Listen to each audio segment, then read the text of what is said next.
Bismillahirrahmanirrahim. Assalamualaikum warahmatullahi wabarakatuh. Alhamdulillahi rabbil alamin. Wa bihi nasta'inu ala umuri dunya waddin. Allahumma salli wa sallim ala sayyidina Muhammadin khatamin nabiyyin wa ala alihi wa sahbihi wa man tabi'ahum bi ihsanin ila yaumiddin. Subhanaka la ilma lana illa ma 'allamtana innaka antal alimul hakim. Rabbi shrah li sadri wa yassir li amri wa hlul 'uqdatam min lisani yafqahu qawli bihaqqi sayyidina Muhammadin wal ali. Alhamdulillah. Allah Subhanahu wa taala kembali pertemukan kita di tempat yang mulia. Allah Subhanahu wa taala kembali memperkokoh iman kita. Allah Subhanahu wa taala memilih kita termasuk orang yang masih menjalankan perintah Allah Subhanahu wa taala. Semoga Allah Subhanahu wa taala jadikan kita istiqamah. Allah jadikan kita terus-menerus menjalankan perintah Allah sesuai keinginan Allah dan menjauhi apapun yang dilarang oleh Allah sesuai keinginan Allah juga. Amin ya rabbal alamin. Kita lanjutkan kajian kita ya. Kajian Sosirin hadis arba'in. Tapi karena saya yang gantikan, saya lanjutkan berapa bulan yang lalu penjelasan dari saya ya, masih daripada tentang kemuliaan ilmu. Qala al-Imam Al-Hasan Al-Basri rahimahullahu ta'ala, "Law kana lil 'ilmi suratun lakanat suratuhu ahsan min surati syamsi wal qamari wan nujumi was sama'." Al-Imam Hasan Al-Basri beliau mengatakan, seandainya ilmu itu memiliki gambar, seandainya ilmu tersebut memiliki rupa, lakanat suratuhu ahsan min surati syamsi wal qamari wan nujumi was sama'i. Qala al-mu'allif rahimahullah ta'ala wa nafa'ana bihi wa 'ulumihi fid darin amin. Seandainya ilmu itu memiliki rupa, maka pastilah ilmu tersebut rupanya lebih indah dibandingkan matahari, lebih indah dibandingkan bulan, lebih indah dibandingkan bintang-bintang. Ya. Kalau orang tidak memiliki apa-apa, yang dilihat satu, kegantengannya, kecantikannya. Tapi kalau orang dinilai ilmunya, mau cantik ataupun tidak, mau ganteng ataupun tidak, maka dia bernilai. Kalau dalam ilmu batunya itu mungkin keluar sternya. Sternya keluar. Ya, nilainya itu keluar. Walaupun rupa bisa dibeli. Maaf ya, yang tak putih bisa jadi putih. Yang asal mula badannya buncit bisa kekar. Zaman sekarang. Ya. Yang pesek bisa jadi mancung. Yang tembem bisa jadi tirus. Ilmu tak bisa dibeli. Ya. Ada orang bisa beli ilmu, tak bisa. Tapi Ustaz, ada orang Ustaz bisa beli ijazah. Ijazah bukan menandakan orang itu pintar. Maaf ya. Ijazah bukan menandakan orang itu pintar. Tapi ijazah itu menandakan orang pernah belajar. Makanya ulama-ulama sepakat, di zaman dahulu ijazah tidak ada. Maka orang benar-benar menuntut ilmu, pengen dapat ilmu, pengen pintar tujuannya. Tapi maaf, orang sekarang, ya, ini saya tidak membabat semua nih, mungkin berapa puluh persen lah. Tapi sebagian orang sekarang, mereka tujuannya sarjana bukan buat jadi orang alim, formalitas. Makanya maaf, makanya S1 bisa dibayar. Apa tuh kalau bahasanya sekarang? Joki ya? Bisa. Sekarang ada jokinya. Ya, joki S1 ada. Tapi ada enggak orang yang ustadz gelarnya dibayar? Bisa. Profesor gelarnya dibayar. Kalau profesor itu sulit, harus memiliki penemuan ya. Nah, saya enggak tahu juga tuh kalau bisa dibayar Mas ya. Terlaluan lah. Ya. Tapi kalau orang yang benar-benar berilmu, pemahamannya, lihat ya, tidak usah jauh-jauh Pak Bu ya, Rocky Gerung tuh. Ini kita tidak bahas politik, tapi kita lihat orang pintar. Kita ngebabat adil. Rocky Gerung, tidak ada gelarnya banyak seperti gelar-gelar pejabat yang lain. Tapi siapa yang diajarkan sama dia? S1, S2, S3 bungkam sama keilmuan dia. Makanya Imam Ali di sini dijelaskan, ya, Imam Ali pernah ditanya sama beberapa pemuda daripada Khawarij. Sayyidina Ali bin Abi Thalib yang membunuhnya penghafal Al-Quran, namanya Abdurrahman bin Maljam. Bayangkan, ya, yang membunuh Sayyidina Ali bukan orang yang kelihatan benci Islam, tidak. Namanya Khawarij. Ya, kalau zaman sekarang ini fitnah, ya. Sekarang ini fitnahnya apa? Yang ngedukung Islam pun dibilang teroris. Ini udah nyata. Kita ini telah tahu. Zaman Nabi udah ada. Ya, zaman Nabi sudah ada yang namanya Abdullah bin Ubay bin Salul.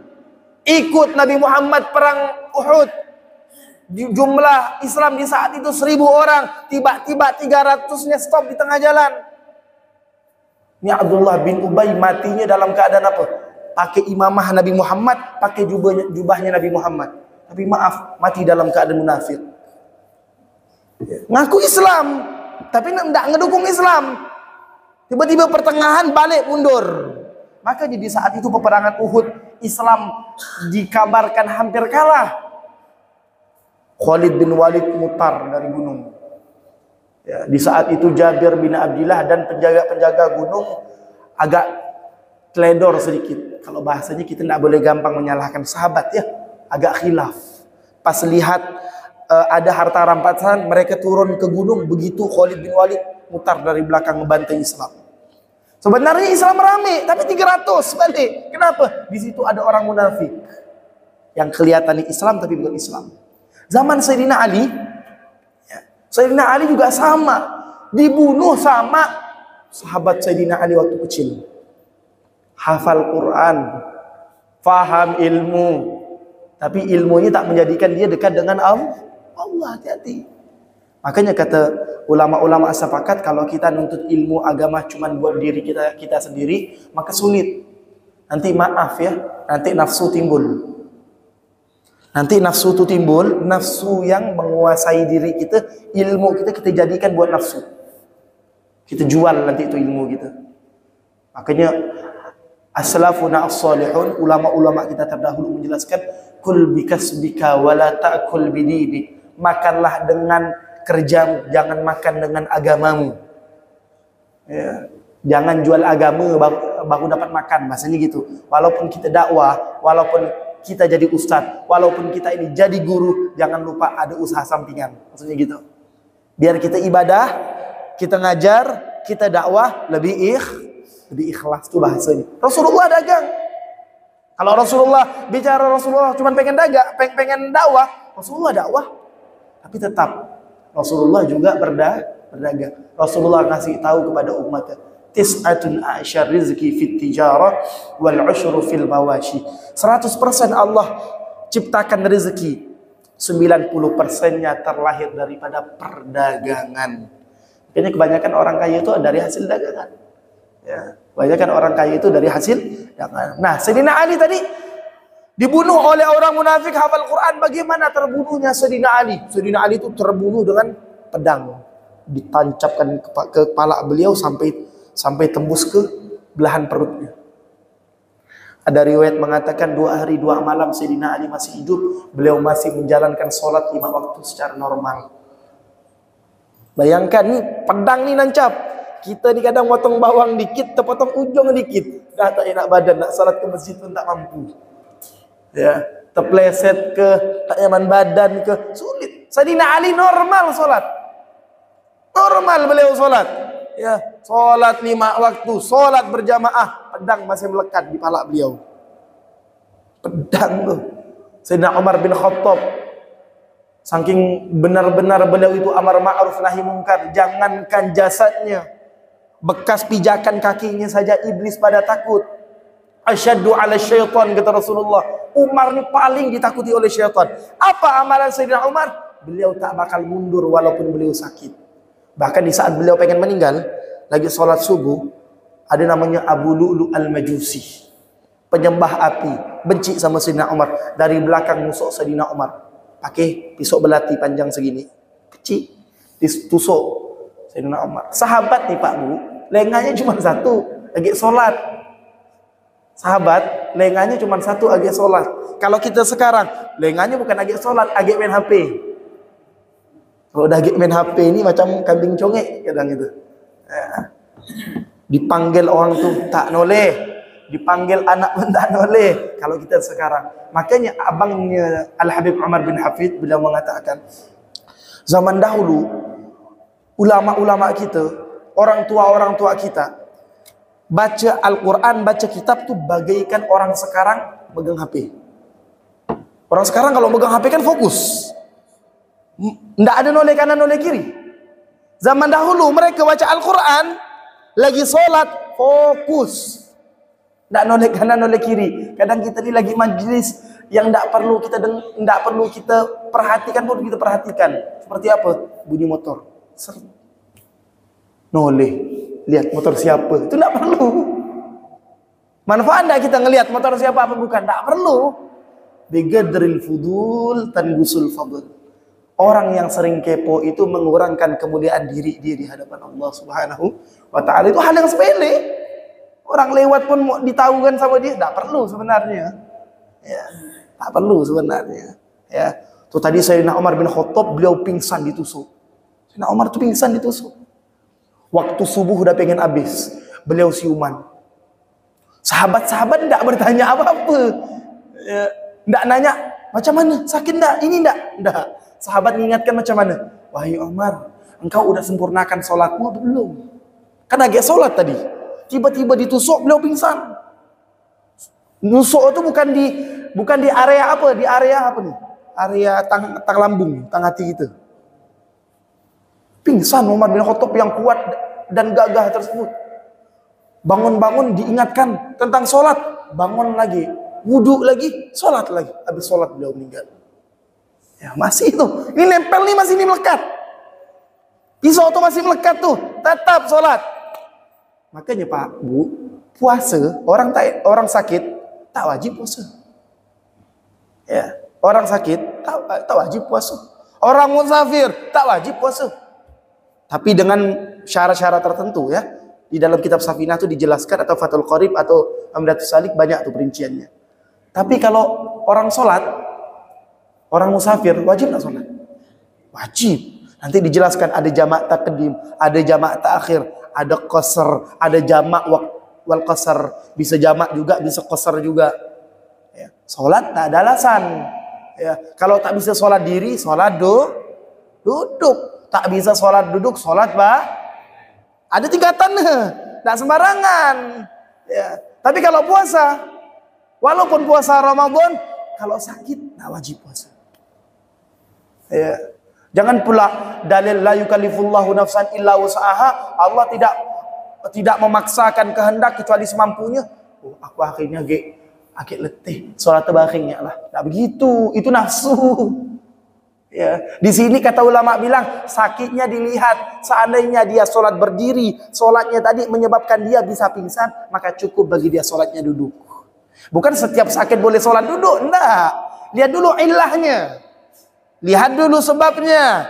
Makanya al-ahkam mutaghayyirah. Terkadang hukum itu bisa berubah-ubah tergantung daripada sebab. Nah, saya jauh-jauh saya contohkan seperti mandi. Mandi itu asal hukumnya mubah. Kita pagi-pagi ini nanti jam 6:30, jam 6 umumnya mandi.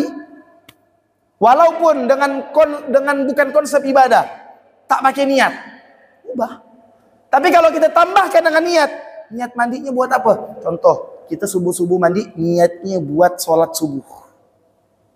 Dapat pahala itu sunnah. Kenapa? Karena banyak ulama-ulama, bahkan Rasulullah tidaklah memulai sholat subuh melainkan dalam keadaan mandi terlebih dahulu. Sunnah, tergantung niat lagi. Makanya bin niat tamyizul adah minal ibadah. Karena niat maka membedakan yang mana yang kebiasaan, yang mana yang ibadah. Mandi itu kebiasaan, tapi karena niat maka kebiasaan tadi naik level menjadi ibadah. Naik level lagi ke wajib bisa. Lihat dulu sebabnya apa. Oh, kenapa dia mandi wajib? Karena maaf, dia junub. ataupun baru suci daripada hadas besar yang lain seperti datang bulan ataupun darah nifas, baru suci. Tadi sunnah tidak mesti juga pengen sholat, bisa juga berkaitan dengan hari Id. Kalau hari Id tuh Pak, baik yang sholat ataupun tak sholat, beda dengan Jumat ya. Kalau Jumat itu sunnah mandinya buat orang yang sholat saja. Yang tak sholat Jumat berarti maaf ya, perempuan tidak dapat sunnah Jumat tuh. Mandi sunnah Jumat tidak dapat. Kenapa? Karena mandi sunnah Jumat itu didapati bagi orang yang hendak melakukan sholat yang sholat zuhur dah. Ada orang musafir, dia tidak sholat Jumat, cuman sholat zuhur. Karena sholat Jumat itu diwajibkan bagi orang yang mustautin atau mukim. Kalau musafir tidak diwajibkan, tapi tetap sholat zuhur tetap wajib. Apakah sunnah bagi dia? Sunnah mandi Jumat? Tidak, gugur sunnah Jumat tadi. Jadi bagi orang yang sholat Jumat, maka disunnahkan untuk mandi Jumat. Bahkan kalau tidak salah saya, mazhab Imam Abu Hanifah, atau Imam Ahmad bin Hanbal, bukan sunnah lagi. Mereka menghukumkan wajib. Ya.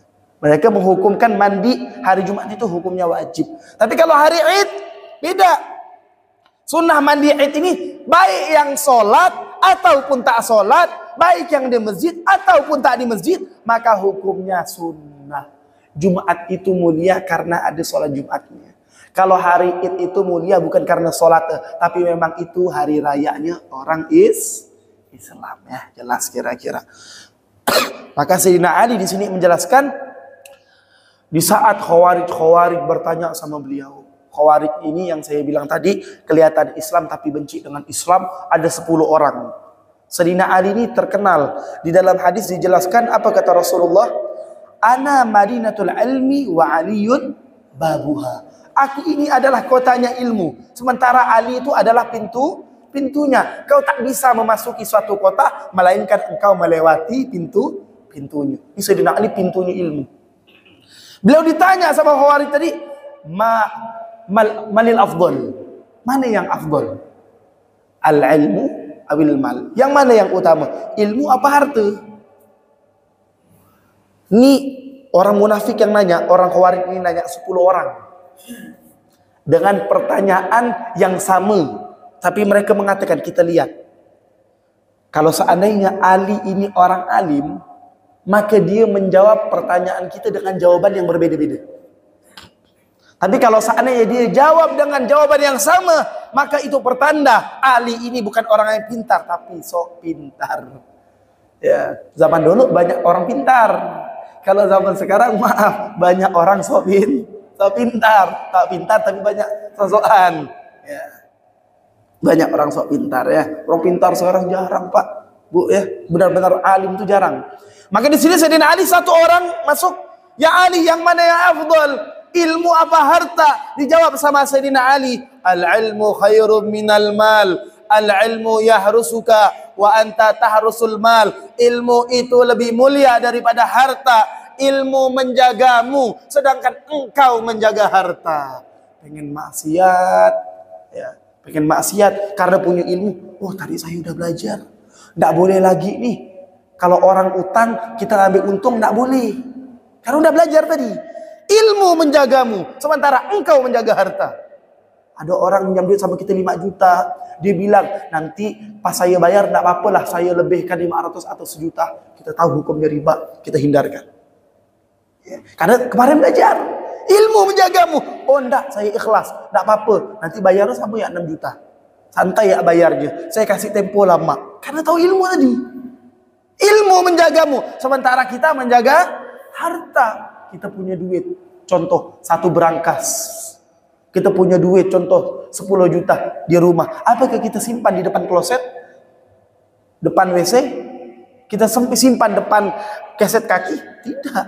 Kita simpan di depan lemari, depan ruang TV, jangankan depan orang. Kita lihatkan anak kita, duit kita belampangan tadi puluhan juta. Kira-kira percaya enggak? Tidak percaya, ini bagus. Beda cerita. Harta kita yang menjaga, sementara ilmu yang menjaga kita. Makanya orang kalau dia berilmu, mengamalkan ilmunya, tidur dia ditakuti oleh iblis. Tidurnya ditakuti oleh iblis. Kenapa? Sebelum tidur wudu, nutup aurat, sholat sunnah, Ya, kalau orang yang takut tidur kebablasan, dia sholat witir sebelum tidur. Kalau dia yakin dia bakalan bangun subuh jam 3, maka lebih afdal dia sholat witirnya setelah bangun tidur. Ya, yang tahu kita kan kita, Pak Bu. Sholat witir itu ada 2 konsepnya. Di sini ulama memiliki berbagai pendapat. Ya, makanya sepakat ulama, bagi orang yang khawatir dia bangunnya pas-pasan di saat azan subuh ataupun lebih sedikit, bangun jam 4:30, jam 5 kurang, maka afdalnya bagi dia sholat witir sebelum tidur. Tapi kalau orang yang benar-benar dia setiap hari bangun jam 3, bangun jam 2, maka afdalnya dia tidur dulu baru sholat witir. Yang tahu siapa? Kita sendiri. Ingat ya, kalau sama diri sendiri lebih bagusnya tuh suzon. Suzon itu maksudnya apa? Kita nih ahli ibadah apapun kita sangka diri kita tuh kurang. Kadang setan tuh bisi-bisi, kau tuh paling ikhlas. Nih, cara sedekah ente, cara ibadah ente ini paling ikhlas. Masuk tuh setan. Harus suzon ente. Suzon dalam nafsu gitu. Ya Allah, ibadahku ini tidak ada apa-apanya. Aku ini masih sombong. Aku ini masih belum alim. Aku ini masih sedikit mengorbankan diri aku buat Allah. Harus sedih tuh, rendah diri. Suzon, jangan jadi pengacara buat diri sendiri. Salah pun anggap benar. Oh, tak apa-apa. Sekali-sekali bah salah. Oh, tak apa-apa. Cuman lupa bah. Oh, seminggu sekali bah. Jangan, hati-hati bab itu. Setan masuk. Oh, sekali. Nanti, oh baru 2 kali, oh baru 3 kali, sering. Mulai meninggalkan sholat, nanti na'udzubillah, Allah cabut iman dalam diri dia. Pertama sering meninggalkan sunnah, tiba-tiba lanjut ke mencoba meninggalkan wajib, gara-gara sering meninggalkan yang fardu, yang wajib, Allah cabut iman dalam diri dia. Na'udzubillah, kita tidak tahu. Kita yang sekarang ahli ibadah, kita tidak tahu besok bisa jadi Allah cabut iman dalam diri kita. Tergantung. Ya, tergantung diri kita.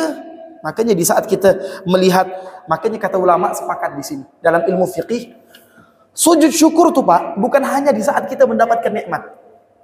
Kita melihat orang maksiat, kita tidak maksiat, maka disunahkan kita sujud syukur. Tapi jangan depan orang maksiat. Nanti ngamuk tuh orang, apa kau sujud syukur? Iyalah, kau maksiat, aku tak maksiat. Untung aku tak maksiat, aku sujud syukur. Nah, begitu.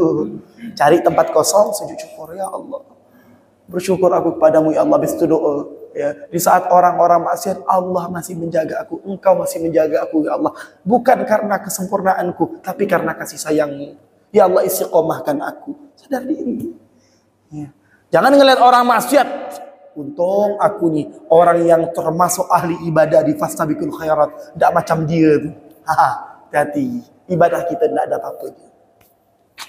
Ibadah kita yang sering dijelaskan oleh ulama-ulama, sekelas iblis saja yang sudah mencicipi nikmat surga diusir dari surga, dilaknat oleh Allah. Yang udah masuk surga, kita belum pernah masuk surga, belum pernah ngelihat surga, tidak tahu surga secara spesifik, macam orang paling berhak masuk surga pula.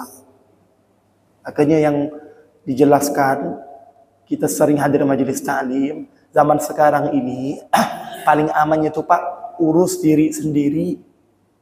Kalau memang pengen ngajak orang dalam kebaikan, ya ajarkanlah dengan kelembutan. Kalau orang tidak mau, jangan bawa Islam ini dengan keras. Boleh tegas di saat orang salah, tidak apa-apa. Tapi lihat dulu sikon. Kalau buat kafir harbi, kafir kan ada 2 Pak. Ada kafir harbi, ada kafir zimmi. Ada orang yang tak beriman, dia memerangi Islam, mengganggu kemuliaan Islam, maka itu disebut dengan kafir harbi. Kita tidak boleh lembut sama dia. Kita tidak boleh lembut sama dia. Bahkan dia kalau minta bantu, tak perlu kita bantu. Orang kafir yang benar-benar menghancurkan Islam. Ada namanya kafir zimmi. Walaupun dia tak beriman, walaupun dia tak maksiat, tapi dia menghormati Islam. Nah, kita dakwah sama mereka. Kalau mereka pengen dikasih tahu, omongkan pelan-pelan.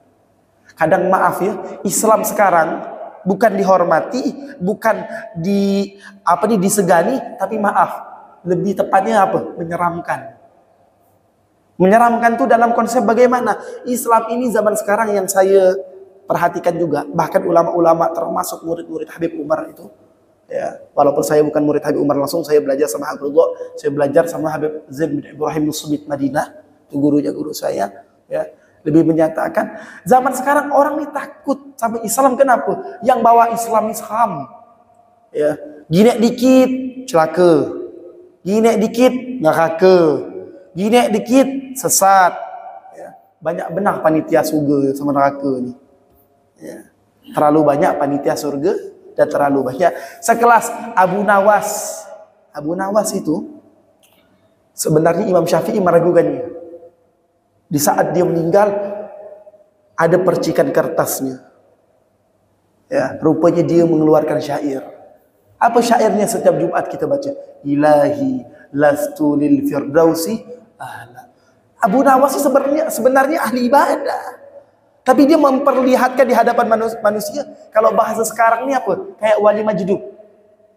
Wali majdub. Tapi ini bab yang agak sensitif ya. Tidak perlu saya jelaskan secara luas karena banyak orang yang tak percaya. Ya, kalau zaman sekarang ini di Jakarta tuh ada Wan Syekhon namanya. Ya, Wan Syekhon Al-Bahar, tinggal di Bintara, Jakarta Timur. Ya, itu saya banyak dapat kabar dari beliau tuh. Beliau tuh saking benar-benar tidak memperhatikan hidupnya dengan manusia. Ya, benar-benar buat Allah. Mobilnya tuh dipilok apa? Pilok Superman. Pilok itu Naruto. Anime kecil, tak nyambung. Kalau zaman sekarang orang tua tahu gaya. Mobilnya warnanya bunglon, mobilnya warnanya glossy. Zaman sekarang, tapi beliau pengen ngasih tahu kepada kita, nih yang kita punya dunia bagaikan ya tontonan sementara. Ya. Jadi beliau ini melakukan sesuatu, itu ilmu yang kita dapatkan. Beliau tidak ceramah, sama seperti Abu Nawas. Beliau bukan pendakwah, tapi yang beliau lakukan banyak menjadikan ibrah, pelajaran bagi umat. Apa yang beliau katakan? Ilahi la sulil firdausi ahla. Aku bukan orang yang layak masuk surga Firdaus. Wala agwa ala naril jahimi. Aku juga orang yang tak kuat, tak mampu masuk neraka jahanam. Fahabli taubatan waghfir dunubi. Ya Allah, karuniakanlah kepada aku, berikanlah kepada aku taubat kepadamu. Ampunkan aku ya Allah. Fa innaka ghafirudz dzambil azimi. Engkau ya Allah Maha Pengampun dosa-dosa orang yang besar.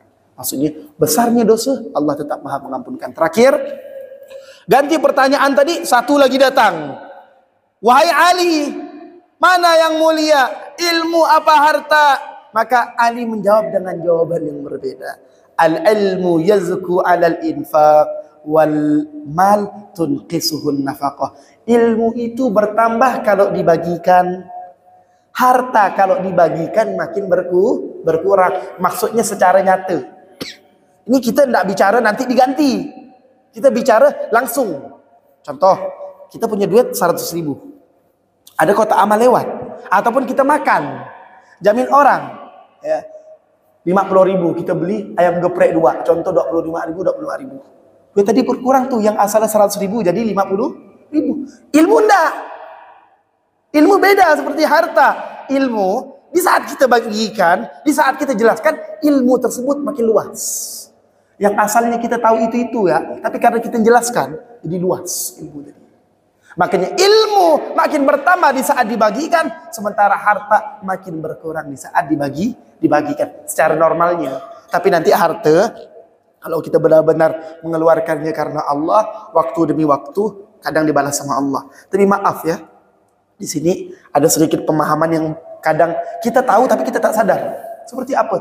Orang tahunya sodakoh ini, kalau dia mengeluarkan sodakoh, dia diganti sama Allah langsung berupa duit. Tidak mesti. Terkadang kita sodakoh, kita berbuat baik. Sebenarnya hari ini kita celaka, Allah lepaskan bala tersebut buat kita. Kenapa? Gara-gara kita mengeluarkan sodakoh. Jadi jangan salah paham ya. Sodakoh konsepnya bukan diganti berkali-kali lipat saja.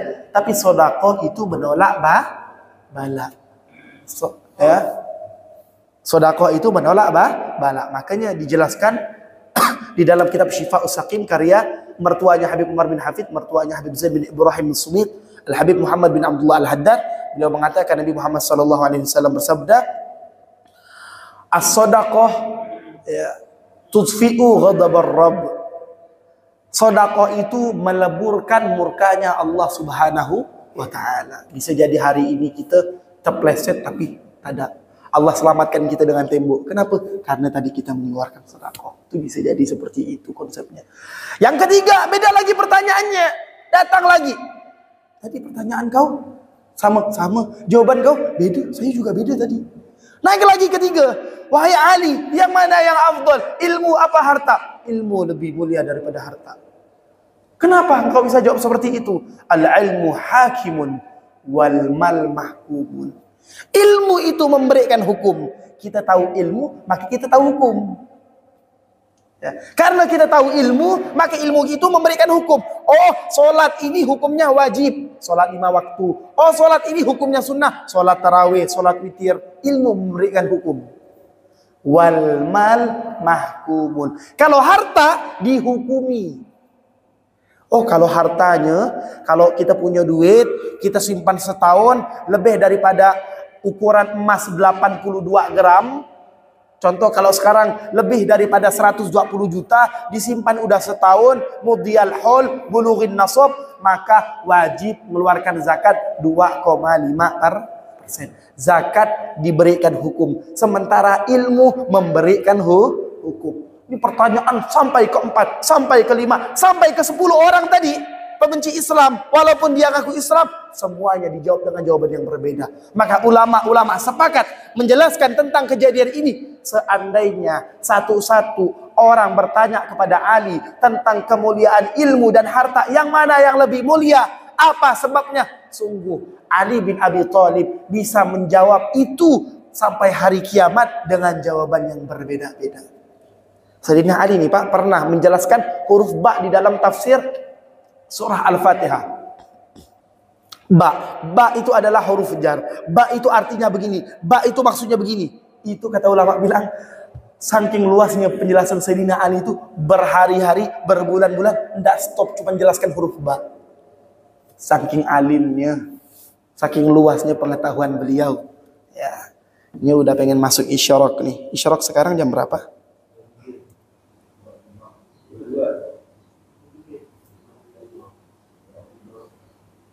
Dua ya.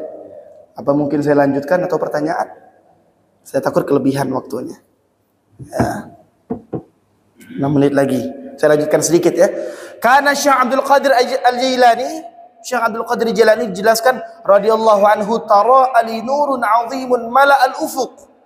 Tiba-tiba di saat aku habis ibadah muncul cahaya yang besar di atas. Ya. Summa tadalla fihi suratun tunadi. Kemudian cahaya tersebut berwujud seperti berupa bentuk bulat besar gitu. Ya. Memanggilku, ya Abdul Qadir, wahai Abdul Qadir. Ini Syekh Abdul Qadir Jailani, Masya Allah mulia ya. Tapi banyak orang sekarang nih tahu Syekh Abdul Qadir Jailani, cerita menyebabkan orang yang tidak memiliki pemahaman dengan kita mengatakan Syekh Abdul Qadir Jailani ini sesat. Syekh Abdul Qadir Jailani bilang apa? Ma'budukum tahta gadami. Yang kalian sembah itu di bawah telapak kakiku. Ini kalau orang yang tidak paham ilmu takwil, hanya menjelaskan sesuatu melalui tekstual. Menurut Abdul Qadir Jailani, Syekh Abdul Qadir Jailani, ya, yang kita sembah ini di bawah kaki itu. Gimana maksudnya? Maka di sini ulama menjelaskan, maksud daripada ucapan beliau seperti itu, maksudnya apa? Tanah dunia yang kita kejar, ya, yang kita sembah itu di bawah kaki kita. Kita ini terlalu mengejar dunia. Dunia yang kita nikmati itu bakal ada di telapak kaki kita. Maksudnya begitu. Bukan Tuhan yang kita sembah di bawah kaki beliau, salah. Makanya perlu kita belajar itu Pak, Bu, punya guru. Ini ngeri Pak, Bu, kita baca nih, lihat terjemahan, kita tidak tahu guru, tidak punya guru, tidak ada guru yang ajarkan. Maaf, sesat kita. Oh, rupa begini. Rupa maulid itu sesat. Rupanya tahlil itu kelakuan orang-orang Yahudi. Rupanya itu baca tadi itu. Makanya perlu guru. Ya. Perlu guru yang membimbing kita. Bola liman laisa lahu syekh yurshidu. Celaka orang yang tak punya guru membimbingnya. Celaka, rusak, binasa, dilaknat orang yang tak punya guru membimbing dia. Maka di saat itu cahaya tersebut ngaku-ngaku. Dia mengatakan kepada Abdul Qadir Al-Jilani, "Ana rabbuka wa qad halaltu lakal muharramat." Syekh Abdul Qadir, sesungguhnya aku ini cahaya adalah Tuhanmu. Ini iblis mengaku Tuhan. Ana rabbuka halaltu lakal muharramat. Aku menghalalkan apapun yang haram bagimu. Maaf ya, babi, zina, khamr, riba, semuanya halal buat ente. Karena ente udah naik kelas tinggi. Ini kadang banyak orang tertipu sekarang. Dia ahli ibadah, dia jadi orang alim, tiba-tiba setan masuk ke dalam pola pikirnya. Oh, kelasan saya ini sholat tak perlu di masjid. Kelasan saya ini sholat cukup diam, saya udah sholat. Ada tuh ajakan gitu tuh. Kalau ditanya, emangnya macam mana tuh Ustaz? Oh, ente belum sampai. Hati-hati nih. Hati-hati dengan ilmu seperti ini. Kadang ini ilmu sesat. Kenapa mereka bisa sesat? Karena nafsunya tadi. Sejauh daripada kita, ratusan tahun yang lalu, Syekh Abdul Qadir Jilani udah ditipu sama iblis. Tapi beliau tetap memiliki prinsip iman kepada Allah, iman kepada Rasulullah. Apa kata beliau? Ikhsa ya la'in. Wahai cahaya yang aku Tuhan, hancur engkau. Celaka engkau. Fa idza dzalika nur walam, tiba-tiba cahaya tadi yang keluar cahayanya yang bagaikan lampu terang tiba-tiba meredup. Wa tilka surah ya taghayyarat bidukhan. Tiba-tiba cahaya tadi berubah menjadi asap. Summa khatabani, kemudian dia berbicara. Tu cahaya tiba-tiba berubah menjadi asap yang hitam, ngomong kepada Abdul Qadir, najauta minni bi ilmik bi amri rabbik. Sungguh hal seperti ini jarang ada yang selamat daripada tipuanku seperti ini. Aku kalau nipu orang yang ahli ibadah, orang yang alim dengan tipuan seperti ini, mereka percaya dan mereka mengatakan apa? Oh, aku ini udah jadi wali Allah. Aku ini udah ahli ibadah. Berarti aku tidak sama lagi dengan orang-orang biasa di masjid. Tertipu. Maka iblis bilang apa di saat itu? Sesungguhnya udah ribuan, ratusan orang yang alim, orang yang ahli ibadah, aku sesatkan dengan perkara seperti ini. Najauta minni bi ilmi. Engkau selamat dariku dengan ilmu. Makanya ilmu fikih butuh dengan ilmu tasawuf. Walaupun kita ahli ibadah, kita tak pernah merasakan diri kita lebih mulia dibandingkan orang lain. Walaupun kita ngajar, kita tidak boleh merasakan diri kita lebih mulia dibandingkan orang yang belajar dengan kita. Tidak boleh. Ya. Bi amri rabbik, dengan perkara Tuhanmu, wa fiqhik, dan pengetahuanmu, bi ahwali manazilatik, dengan keadaan kedudukanmu yang tinggi, engkau tetap rendah hati. Wa laqad adlaltu bi misli hadhihi alwaqi'ah 70 min ahli tariq. Sungguh aku telah menyesatkan dengan kejadian seperti ini 70 orang yang bisa dikatakan wali. Orang yang udah dilabelkan wali dengan tipuan seperti ini sesat. Orang yang punya umat ribuan, Barsiso macam mana? Barsiso, tahu kan cerita Barsiso? Sesat. Sesat Barsiso, na'udzubillah min dzalik. Kenapa? Karena tadi ini, perkara ini. Perkara ini juga termasuk itu. Maka dijelaskan terakhir, faqultu lillahil fadl. Beliau tetap menyerahkan diri kepada Allah. Ini semua kemuliaan dari Allah. Rahmat dari Allah. Kalau bahasanya sekarang tuh, kalau kita biar tak kena penyakit ain tuh sering-sering mengucapkan apa kalau dipuji? Hadza min fadli Rabbi. Kalau kita punya rumah bagus Pak, kita baru pindah rumah nih, usahakan beli kaligrafi, tulisannya apa? Hadza min fadli Rabbi. Kita punya mobil, tulis di belakangnya tuh, ya, beli stiker hadza min fadli Rabbi. Biar apa? Biar harta yang kita miliki tidak kena penyakit ain. Penyakit ain itu ada. Rasulullah bilang, nanti di akhir zaman banyak umatku celaka kena penyakit ain. Ini hadis sahih dan juga banyak dijelaskan oleh ulama. Faqala, maka faqila lahu kaifa alimta annahu syaitan? Bagaimana engkau tahu bahwasanya cahaya tersebut setan? Maka beliau mengatakan, wa qad halaltu lakal muharramat. Udah aku tahu, tidak mungkin sekelas Nabi Muhammad saja yang haram tetap haram. Masa aku ya, bawah jauh daripada Nabi Muhammad, yang haram bisa menjadi halal, beliau tetap rendah hati. Beliau tetap memuliakan Allah, beliau tetap bersandar dengan Nabi Muhammad sallallahu alaihi wasallam. Wallahu a'lam. So, kita tutup kajian kita dengan doa kafaratul majlis.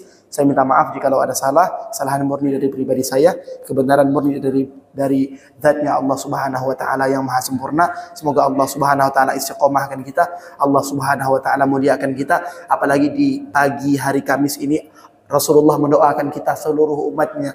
Allahumma barik li ummati fi bukuriha. Ya Allah, Rasulullah doa, bukan orang tua kita saja, bukan hanya keluarga kita, ini Rasulullah yang doa. Ya Allah, berkahi umatku di pagi hari di hari Kamis. Ya, yang muliakan pagi, yang aktivitas pagi hari Kamis, Allah muliakan, Allah berkahkan rezekinya. Amin ya rabbal alamin. Sebelum saya tutup, mungkin ada pertanyaan? Waalaikumsalam warahmatullahi wabarakatuh. Kalau masalah ilmu pengetahuan ini Ustaz, kan belajar. Kalau pasien tren itu kan sudah biasa. Awalnya harus belajar ini, tengahnya ini, ini. Kalau ketika di sini sama sekali dia ada yang awalnya pasien tren, bisa yang saya. Kita kan mengetahui bahwa ilmu agama ini seperti yang pernah saya dengar, ilmu tauhid, ya, ilmu fikih, usulul, sampai pada tasawuf dan ilmu akhlak. Di antara ilmu supaya saya atau mungkin yang lainnya bisa beramal sesuai dengan benar dan betul. Itu ilmu yang pertama itu apa dulu? Soal dulu. Kalau di TK atau di SD, di SD itu kan sebelum belajar kan mengenalkan ilmu huruf atau hitungan 1, 2, 3, 4, jadi awalnya itu sudah ada dasarnya. Kalau seperti ilmu agama, apa dulu yang lebih penting supaya sasaran apa? Memang sih selama ini ya mungkin kesalahan saya sendiri karena terlambat, tapi saya tidak mempersoalkan itu. Saya merasa beruntung walaupun satu kali bertemu itu sangat bermanfaat bagi saya. Lalu dalam hal ilmu tadi itu yang mana yang lebih dibutuhkan? Al-Qur'annya yang saya sebutkan. Assalamualaikum warahmatullahi wabarakatuh. Waalaikumsalam warahmatullahi wabarakatuh. Kalau kita buka kitab, ada nama kitab Risalah Al-Jami'ah, karangan Al-Habib Ahmad bin Zain Al-Habsyi. Beliau tuh ngarang kitab tipis, tapi kitabnya mencakup 3 bidang agama. Kalau buka di halaman pertama, halaman kedua sampai beberapa halaman, maka di situ dijelaskan bab tauhid. Sebenarnya di sini konteksnya beliau ngasih tahu pada kita, yang wajib kita pelajari dulu itu ilmu tauhid. Allah sifatnya berapa? Ya, bagaimana cara beriman kepada Allah? Syahadat yang benar itu macam mana? Ya, itu dulu yang kita harus tahu. Nanti harus tahu juga Nabi yang wajib kita ketahui itu ada berapa. Sifat Nabi itu ada berapa. Sifat Allah itu ada berapa. Bukan hanya sifat wajib, ada sifat mustahil, ada sifat jaiz. Itu dulu kita tahu. Ya. Itu namanya ilmu tauhid. Ilmu mengesahkan Allah Subhanahu wa taala. Siapa itu malaikat? Malaikat itu adalah makhluk yang Allah ciptakan dengan cahaya. Begini begitu, begini begitu. Berapa orang malaikat? Malaikat itu sebenarnya banyak, tapi yang wajib kita ketahui ada 10. Tugas malaikat itu ada berapa? 10 malaikat itu masing-masing memiliki tugas masing-masing. Tugasnya begini, tugasnya begitu. Wajib kita tahu. Nabi yang wajib kita ketahui ada 25. Di antara 25 ada ulul azmi. Di antara ulul azmi ada yang lebih mulia, yaitu Rasulullah sallallahu alaihi wasallam. Setelah berapa halaman tadi masuk ke dalam bab fikih. Bagaimana fardu solat, bagaimana rukun solat, bagaimana fardu wudu, bagaimana cara puasa, bagaimana haji, bagaimana zakat. Terakhir apa? Tasawuf. udah tahu tentang ketuhanan, udah tahu tentang kenabian, udah paham tentang malaikat, udah tahu tentang skema ibadah, udah tahu tentang skema zakat, udah tahu tentang skema haji, baru masuk tentang tasawuf. Bagaimana dijelaskan? Bagaimana maksiat tangan, bagaimana maksiat hati, bagaimana maksiat mata, bagaimana maksiat orang kaya, bagaimana kufurnya orang miskin. Itu dijelaskan. Makanya di situ ada tahap prosesnya. Tauhid kita jalankan, udah paham, tapi tauhid ini jangan yang pernah saya jelaskan mungkin, atau guru-guru kita jelaskan. Tauhid ini jangan terlalu dalam. Beda dengan fikih. Fikih itu wajib nyebur dalam. Kalau tauhid ini kalau terlalu dalam, takutnya otak kita tak kuat. Takutnya apa? Nanti ada orang yang maaf tuh, macam dapat kabar-kabar kemarin, arwah bisa dibeli. Jadi ngade-ngade, maaf ya, jadi ngade-ngade. Tapi kalau ilmu fikih kita mendalami memang, karena berkaitan dengan ibadah, berkaitan dengan kehidupan kita. Kalau pengetahuan tentang Allah, Nabi, malaikat itu yang penting kita tahu. Tahu betul-betul tidak apa-apa, tapi jangan terlalu dalam. Takutnya apa? Fondasi kita tidak kuat. Kecuali memang basic kita ini memang ke agama dari awal gitu. Paham ya? Nah, tasawuf ini menjadikan kita tadi yang ibadah udah dengan ilmu tidak merasa apa-apa. Maksudnya tidak merasa apa-apa nih, tidak merasakan diri kita lebih mulia dibandingkan yang lain. Dan kita merasakan bagaimana manisnya ibadah kita. Salat, Allahu Akbar, Bismillahirrahmanirrahim, Alhamdulillahi Rabbil Alamin. Nikmat. Ya. Wudunya betul. Kenapa solatnya bisa khusyuk? Karena wudunya betul. Karena Rasulullah bersabda, "Man lam yakhsha fi wudu'ihi, lam yakhsha fi salatihi." Orang tak bisa mendapatkan khusyuk di saat solat, melainkan dia khusyuk di saat wudu. Jadi konsep ilmu tadi saling membutuhkan. Tapi yang mana yang lebih utama? Tauhid, lanjut fikih, dan lanjut tasawuf. Tiga-tiganya wajib, jangan dilepaskan. Orang tahu tauhid, orang tahu fikih, tak tahu tasawuf, ngeri, sombong nanti. Gampang menghina orang, gampang menjatuhkan orang. Sama juga, orang yang tahu cuma tasawuf, cuma tahunya ibadah saja, tahunya tentang adab saja, tidak punya ilmu, ngeri juga. Nanti dia tertipu. Ya. Nanti dia ibadahnya tanpa ilmu, ujung-ujungnya sesat. Saling membutuhkan ilmunya. Ya, kira-kira jelas Pak ya. Mungkin ada pertanyaan penutup sebelum saya tutup, silahkan. Waalaikumsalam warahmatullahi wabarakatuh. Adab dan ilmu ya Pak Ustaz. Kan ada orang membedakan katakanlah adab ini harus lebih karena dari ilmu. Padahal kalau misalnya adab itu kan ilmu juga Pak Ustaz. Nah ini mohon dijelaskan Pak Ustaz antara adab dan ilmu. Padahal adab itu ilmu juga. Adab ini termasuk daripada ilmu tasawuf. Ada karangan Imam Haddad tuh adab sulukil murid. Ya. Dan banyak kitab-kitab lain tentang membahas adab itu termasuk daripada konsep tasawuf. Orang tidak bakal mengenal adab melainkan dengan ilmu. Orang juga tak bisa mendapatkan ilmu dengan sempurna kecuali dengan adab. Sebenarnya Pak Bu, ilmu dan adab ini adalah dua hal yang tak bisa dipisahkan. Orang yang menganggap ilmu saja mulia, adab tidak penting, berarti orang ini tidak betul. Belum sempurna ilmunya. Sama juga, orang yang menganggap yang penting beradab, ilmu itu nomor nanti, berarti dia tak betul juga. Kenapa? Karena sebaik-baik orang meyakinkan ilmu dan adab ini adalah hal yang sama-sama penting, tidak ada saling mengurangi. Ya, tapi saling menyempurnai. Gitu. Ya, jadi konsep adab ilmu juga daripada adab sama, konsep ini satu sebenarnya, dua hal yang menyatukan, ya, digabungin, nggak bisa dipisah. Kalau air sama minyak itu bisa dipisah, tapi kalau kopi udah masuk, udah diaduk, udah diminum, bisa nggak dipisahkan air sama kopinya? Tak bisa. Kalau pengen nikmat air panas harus ada kopi. Ada nggak orang nikmatnya kopi dia kata ya, wah aku sih yang penting kopi, tidak ada air, tak bisa. Nah ilmu dan adab seperti itu. Air dan kopi. Pengen nikmat, air panas harus ada, kopinya harus ada, tinggal diaduk. Baru kita bisa menikmati. Orang pengen nikmati ilmu harus dengan adab. Orang pengen paham bagaimana adab itu harus dengan ilmu. Kira-kira jelas? Ya, kita tutup kajian kita dengan kafarat subhanakallahumma wa bihamdika asyhadu an la ilaha illa anta astaghfiruka wa atubu ilaik. Wassallallahu ala sayyidina Muhammadin wa ala alihi wasallam. Hakadha minni wal afwa minkum. Assalamualaikum warahmatullahi wabarakatuh.